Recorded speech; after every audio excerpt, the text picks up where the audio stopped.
Takže dobrý večer. V mene Top English vás vítam na anglickom jazykovom webinári. Moje meno je Zuzana Kalaberová a dneska sa budeme rozprávať na tému Regular and Irregular Verbs, teda pravidelné a nepravidelné slovesá. Je to trochu problematická téma, najmä pre vás študentov a čiastočne aj pre lektorov na vysvetľovanie, lebo nepravidelných slovies v angličtine je veľmi veľa. Je ich približne 200, ktoré sa používajú bežne a tie, ktoré teda budete používať iba zriedkavo, je samozrejme ešte viac. My dneska neprejdeme všetkými, nemusíte sa báť, to by sa z časových dôvodov ani nedalo, ale pozrieme sa, aké sú rozdiely, aké rôzne tvary môžu mať tieto nepravidelné slovesá a poprípade nejaké také skupiny, ktoré sa tvoria podobným alebo rovnakým spôsobom. Samozrejme, budete tam mať veľa príkladov, spomenieme si, kde sa tieto pravidelné a nepravidelné slovesá využívajú a na záver sa pozrieme aj na niekoľko takých najviac problematických nepravidelných slovies, ktoré sa vám môžu čas od času pliesť, lebo majú podobný tvar, ale úplne iný význam, poprípade majú ten istý tvar, základný, ale podľa toho, aký budú mať minulý čas, môžu mať úplne iný význam. Po prípade slovesa, ktoré minulý čas ani nemajú.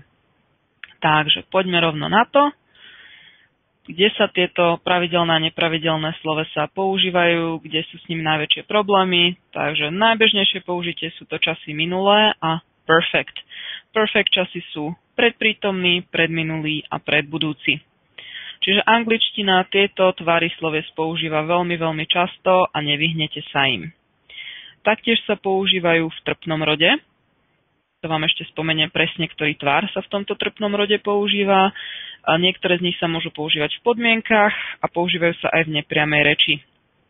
Čiže v angličtine sa používajú, ako môžete vidieť, vážne naozaj. Nevyhnete sa im. Ako sa minulý čas týchto pravidelných, nepravidelných slovies tvorí, čiže čo je podstatné, je paradigm, takzvaný vzor. To sú 3 časti tohto slovesa. Predpokladám, že každý z vás, kto sa stretol s angličtinou, videl už tieto 3 stĺpce rozpísané, ktoré sú to časti. Prvá časť je tá najľahšia a to je present, teda prítomnosť. Čiže forma slovesa, ktorá sa používa v prítomnom čase. Druhý stĺpec je past, teda minulosť. Čiže forma slovesa, ktorá sa bude používať v minulom čase, napríklad v minulom jednoduchom. A tá tretia a veľmi často používaná, ale pravdepodobne aj najťažšia, past participle, teda trpné príčastie. Toto trpné príčastie sa používa pri perfect časoch, čiže predprítomný, predminulý, predbudúci. Taktiež sa používa, ako už naznačuje názov, trpné príčastie aj v trpnom rode. Čiže aj s týmto tretím stĺpcom sa budete veľmi často stretávať. Čiže vzor, 3 časti, prítomnosť, minulosť a trpné príčastie. Máte 4 typy vzorov. Prvý a ten najľahší je pre pravidelné slovesá, ktorými za chvíľku začneme. A potom pre nepravidelné slovesá máte 3 rôzne formy. Prvá forma je, že všetky 3 časti, teda aj prítomný, aj minulý, aj trpné príčastie budú v tom istom tvare, čiže všetky 3 časti sú rovnaké, alebo naopak všetky 3 časti sú úplne rozdielne, čiže prítomný čas má úplne iný tvar, ako má čas minulý a úplne iný tvar, ako vyzerá v trpnom príčasti. Prípadne štvrtý typ vzoru je, že 2 časti sú rovnaké, napríklad prítomný a trpné príčastie majú rovnakú formu, alebo minulý čas a trpné príčastie budú mať rovnakú formu. Takže poďme sa rovno pozrieť na nejaké príklady. Pre pravidelné slovesá je tvorenie minulého času a trpného príčastia veľmi jednoduché, pretože pridávate príponu buď ed, teda ed, alebo iba d, ak sa sloveso už na e končí. Toto platí pre všetky pravidelné slovesá. Môžeme si pozrieť do pár príkladov, čo je napríklad sloveso work, čo znamená pracovať. Work sa na e nekončí, takže musíte pridať aj písmenko e, aj písmenko d, čiže minulý čas od work bude worked a trpné príčastie od work bude taktiež worked. Čiže celý vzor slovesa work, pracovať vyzerá work, worked, worked. Na rovnakom princípe pracuje aj sloveso walk, teda chodiť. Taktiež sa nekončí na písmenko E, čiže do minulého času a do trpného príčastia musíte pridať príponu ed. Takže celý vzor slovesa walk bude vyzerať walk, walked, walked. Ďalší bežný príklad sloveso watch znamená pozerať, respektíve sledovať. Teda používate to pre predmety, ktoré sa hýbu. Znovu, nekončí sa na písmenko E, takže musíte pridať ed aj do minulého času, aj do trpného príčastia. Takže celý vzor bude vyzerať watch, watched, watched. Ďalší príklad, úplne najbežnejšie slovíčko live, ktoré znamená žiť alebo bývať. Live sa vám končí na písmenko E, takže nezdvojovali by ste ho. To by sa vám aj úplne ináč čítalo. Keďže končíte na písmenko E, už pridávate iba d, aby minulý čas a trpné príčastie vždy končilo písmenkami E, d. Čiže live v minulom čase lift, v trpnom príčastí lift. Rovnako sloveso arrive, teda prísť, doraziť. Arrive sa vám končí na písmenko E, takže aby sa vám to nezdvojovalo, už budete pridávať iba d, a v minulom čase a v trpnom príčastí bude mať formu arrived. Takže celý vzor bude mať formu arrive, arrived, arrived.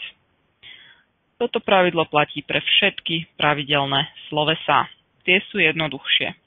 Náročnejšie sú tie slovesá nepravidelné.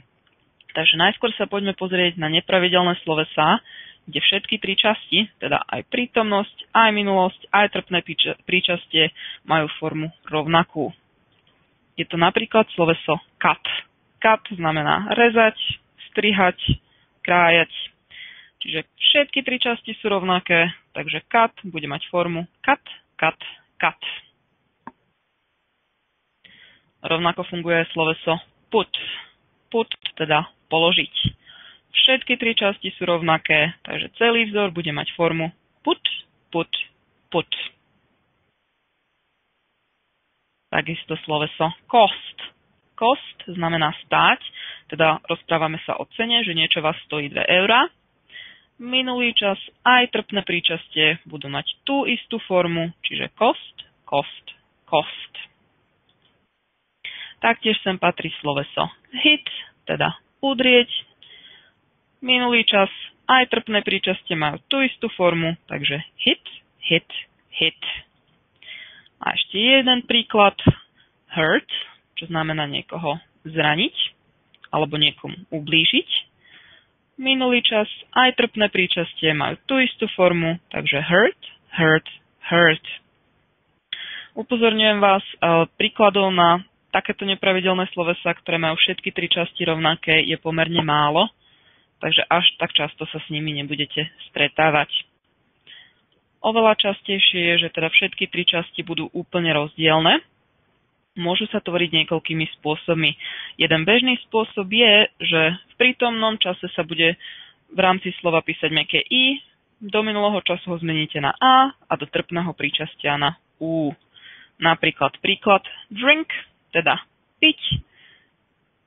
V základnom tvare, alebo teda v prítomnosti, drink sa píše s mäkkým i, čiže do minulého času ho zmeníte na a, ale čítať sa bude drank, čítať sa bude ako slovenské e, a do trpného príčastia ho zmeníte na u. Pozor znovu na výslovnosť, číta sa ako slovenské a, čiže drunk. Celý vzor bude mať formu drink, drank, drunk. Pozor na to, častokrát sa tu ľudia popletú. Viete to aj napísať, ale niekedy máte problémy s výslovnosťou, aby ste mi teda do minulého času nehovorili drunk namiesto drank. Pozor na výslovnosť. Drink, drank, drunk. Rovnakým spôsobom sa tvorí aj vzor pre sloveso swim, teda plávať. Opäť swim sa píše s mäkkým i, takže do minulého času ho zmeníte na a do trpného príčastia ho zmeníte na u. Čiže celý tvar vzoru bude mať formu swim, swam, swam. I, e, a do výslovnosti. Swim, swam, swam. Ďalšie sloveso, ktoré funguje rovnakým spôsobom, sing, teda spievať. Opäť mäkké i sa do minulého času mení na a do trpného príčastia sa mení na u, čiže celý vzor má formu sing, sang, sung. Sing, sang, sung. Veľmi podobné sloveso, ale s úplne iným významom, a to sink, čo znamená potopiť sa pre predmety, napríklad, že loď sa potápa. Sink, znovu, píše sa s mäkkým i, do minulého času to zmeníte na a do trpného príčastia to zmeníte na u. Čiže celý vzor bude vyzerať sink, sank, sunk. A ešte si tu dáme ďalší príklad begin, teda začať. Begin, po G-čku sa píše mäkké i, čiže v minulom čase sa vám mení na a, v trpnom príčasti sa vám mení na u. Celý vzor vyzerá begin, began, begun. Begin, began, begun. To bol jeden spôsob, akým sa môžu tvoriť tieto vzory nepravidelných sloves, kde sú všetky tri časti rozdielne. Ďalší je, že v rámci prítomného času budete mať písmenka o dvojité v, respektíve a dvojité v. Do minulosti sa bude meniť na e dvojité v a do trpného príčastia na o dvojité v n. Napríklad blow. Čiže končíte písmenkami o dvojité v, blow, fúkať. Do minulého času sa vám o dvojité v mení na e dvojité v a do trpného príčastia o dvojité v n. Čiže celý tento vzor má formu blow, blew, blown. Blow, blew, blown. Druhý príklad draw, čo znamená buď kresliť, alebo si niečo pritiahnuť, respektíve ťahať.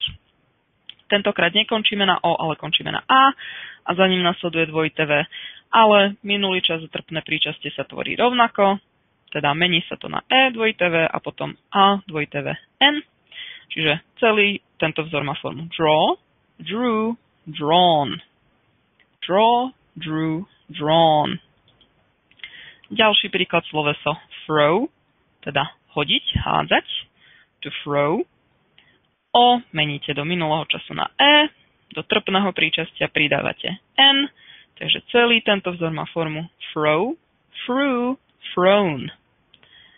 Throw, threw, thrown. Ďalší príklad je sloveso know, teda vedieť, poznať. O do minulého času meníte na e, do trpného príčastia pridávate n, rovnako ako pri predchádzajúcich príkladoch. Takže celý ten vzor, celý paradigm má formu know, new, known. Know, new, known. Podobne funguje aj sloveso fly. Síce sa nekončí na o, respektíve a dvojité v, ale minulý čas a trpné príčastie sa tvoria podobne. Takže fly, minulý čas meníte na e, pridávate dvojité v, trpné príčastie pridávate o, dvojité v n, čiže fly, flew, flown. Fly, flew, flown.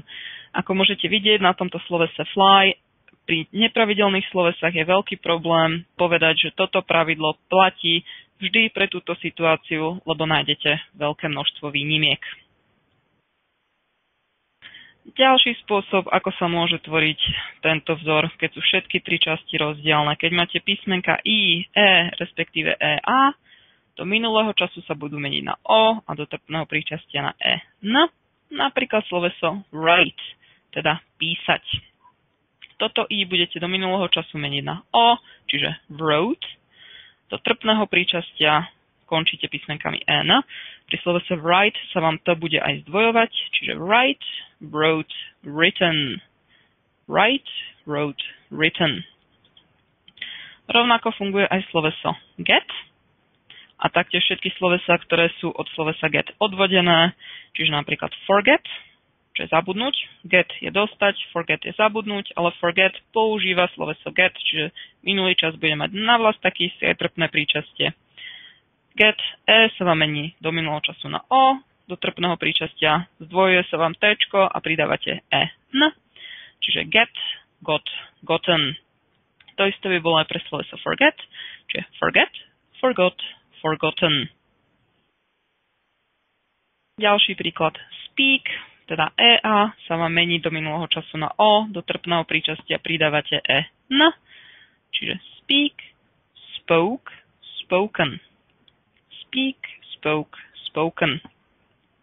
Rovnako funguje aj sloveso break, speak, rozprávať, break, zlomiť alebo rozbiť. EA do minulého času meníte na O, do trpného príčastia pridávate EN, čiže break, broke, broken. Ďalšie sloveso, ktoré funguje rovnako drive, teda šoférovať. I sa vám mení na O, na trpného príčastia pridávate EN, čiže drive, drove, driven. Drive, drove, driven. A ešte tu máte sloveso take, teda zobrať. Take do minulého času sa vám mení na O, čiže took. Do trpného príčastia pridávate EN, takže taken. Take, took, taken. Ďalší príklad, kedy sú všetky tri časti rozdielne. Keď máte písmenka EA, respektíve I, a do minulého času ich meníte na a do trpného príčastia pridávate EN, napríklad eat, teda jesť. Eat sa vám mení do minulého času na ate a do trpného príčastia na eaten. Podobne funguje sloveso give. Give, teda darovať. Čiže mäkké I meníte na A do minulého času, aby vám vzniklo gave. A do trpného príčastia pridávate N, či vám vznikne given. Give, gave, given. To boli príklady sloves, kde sú všetky tri rozdielne. Samozrejme, tých príkladov je viac, ale toto boli také bežné slovesá. Teraz sa poďme pozrieť, keď sú dve tie časti rovnaké. Začneme s tým, že prítomný čas a trpné príčastie sú rovnaké. Napríklad sloveso run, teda bežať. V prítomnom čase píše sa z U, v minulom čase sa U mení na A, čiže ran. A do trpného príčastia znovu sa vrátite k U, takisto ako v prítomnom čase, čiže run. Celý tento vzor má formu run, ran, run. Rovnako funguje aj sloveso come, teda prísť. Come v prítomnom čase sa píše z O, do minulého času sa mení na A, čiže came. Trpné príčastie má znovu tú istú formu ako prítomný čas, come. Come, came, come. Zo slovesa come vám vychádza aj sloveso become, teda stať sa. Become bude mať opäť tú istú formu, takže become, became, become. Ďalšie príklady sloves, kedy druhý a tretí tvar budú rovnakí, čiže minulý čas a trpné príčastie. Do tejto kategórie spadá veľmi veľa slovies týmto spôsobom, že vezmete si iba prvé písmenko, respektíve prvé dve písmenka pri tomto slovese, ostatné vynecháte a do minulého času a trpného príčastia pridáte písmenka O, U, G, H, T. Prvé sloveso think, think, teda myslieť, čiže necháte si TH, lebo sa to vyslovuje ako jedno písmenko, ostatné písmenka vynechávate a pridávate O, G, H, T, čiže think v minulom čase sa tvorí na, alebo teda mení na thought. Trpné príčastie má ten istý tvar, opäť thought. Think, thought, thought. Pozor na výslovnosť. To je podstatné, aby ste to prečítali ako TH, čiže F. Pretože máte ďalšie veľmi podobné sloveso, čo sa týka výslovnosti, a to je fight, bojovať. Think a fight v prítomnom čase podobne nezniejú, ale v minulom a trpnom príčasti už áno, pretože nechávate si iba prvé písmeno F, ostatné vynechávate a pridávate O, G, H, T, čiže fight sa mení na fought, trpné príčastie má ten istý tvar, fought. A už či poviete thought alebo fought, tu už môže dôjsť k problémom. Ďalšie sloveso bring, teda priniesť. Nechávate si prvé dve písmenka B, R, ostatné vymieňate za O, G, H, T, takže minulý čas a trpné príčastie majú formu brought. Bring, brought, brought.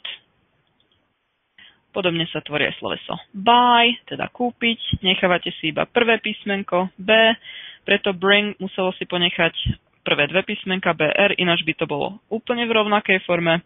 Takže BR vám ostáva pri bring, pri buy vám ostáva iba B. Pridávate OUGHT, čiže buy, bought, bought. Čiže môžete si porovnať výslovnosť brought a bought. A keďže think a fight neboli dostatočne komplikované na výslovnosť, tak tu máte ešte sloveso teach, čo znamená učiť. Opäť si ponechávate iba prvé písmenko v slove T-čko, ostatné vymieňate, ale nebude to OUGHT, ale AUGHT. Takže teach sa vám mení do minulého času a trpného príčastia na taught. Teach, taught, taught. Čiže ešte raz zvýrazňujem pozor na výslovnosť medzi think, fight a teach, aby ste vedeli rozlíšiť thought, thought a taught. Iná zmena, keď sú druhý a tretí tvar rovnaký, keď máte dvojité E, do minulého času do trpného príčastia sa môže meniť iba na jednoduché E, napríklad sloveso meet, teda stretnúť. Z dvojitého E sa stáva iba jednoduché E, čiže met v minulom čase a v trpnom príčasti taktiež met. Meet, met, met. Podobne sa tvorí aj sloveso feel, teda cítiť. Opäť máte dvojité E, čiže jedno Ečko vynechávate. Minulý čas a trpné príčastie majú formu felt. Feel, felt, felt. Ďalší príklad je sloveso keep, teda niečo si nechať, zanechať, ponechať. Máte tam opäť dvojité E, takže do minulého času a do trpného príčastia vám ostáva iba jedno. Kept, kept. Keep, kept, kept. I feel, I keep, nakoniec ešte pridávajú písmenko T. A máme ešte veľa príkladov, kde slovesa majú podobný tvar v minulom čase a v trpnom príčasti, ale nejaké špecifické pravidlo na to nevyhnutne neexistuje. Napríklad sloveso sleep, slept, slept, leave, left, left, smell, smelt, smelt. Čiže vidíte, niekedy sa tam iba jedno E odstráni, niekedy sa tam pridávajú T-čka, niekedy sa vám písmenka úplne menia. OK, sleep znamená spať, padla som ho poprekladať. Leave znamená odísť, opustiť alebo nechať, napríklad nechať niečo na tanieri. Smell znamená buď cítiť, týka sa to čuchu, ale môže to, týka sa to iba čuchu, môže to byť aj pozitívne, aj negatívne, čiže môže to byť smell good, voňať, po prípade smell bad, smrdieť. Potrebujete na to vyjadriť ostatnými alebo inými slovíčkami. Smell samo o sebe je neutrálne. Send znamená poslať. Pri slovese send iba D-čko meníte na T, čiže send má v minulom čase formu sent a v trpnom príčasti taktiež sent. Say alebo povedať vo všeobecnosti, keď nešpecifikujete komu, napríklad say your name, povedz svoje meno. Y sa vám mení na mäkké I a D, teda say, sad, sad. Takisto funguje potom aj sloveso pay, teda platiť. Znovu Y, pay sa píše P a Y, takže Y dávate preč a mäkké I a D nahradíte namiesto neho. Ďalšie slovesa sit alebo sedieť. I zmeníte aj do minulého času, aj v trpnom príčastí na A. Čiže sit, set, set. Podobne sa tvorí aj sloveso have, teda mať, čiže v minulom čase a v trpnom príčastí používa a, have, had, had. Jedno z problémových slovies read, teda čítať, na prvý pohľad by sa mohlo zdať, že sa píše, alebo teda, že má rovnakú formu aj v prítomnosti, aj v minulosti, aj v trpnom príčastí. Je to však tá istá forma iba pravopisne, nie výslovnostne. Vyslovujete to, ako keby tam bolo E, čiže read, minulý čas read, trpné príčastie read. Read, read, read. Preto pozor, keď budete rozprávať, aby ste sa nepomýlili, či je to v minulom čase alebo v prítomnom. Výslovnosť je iná. Podobne funguje aj sloveso lead alebo viesť.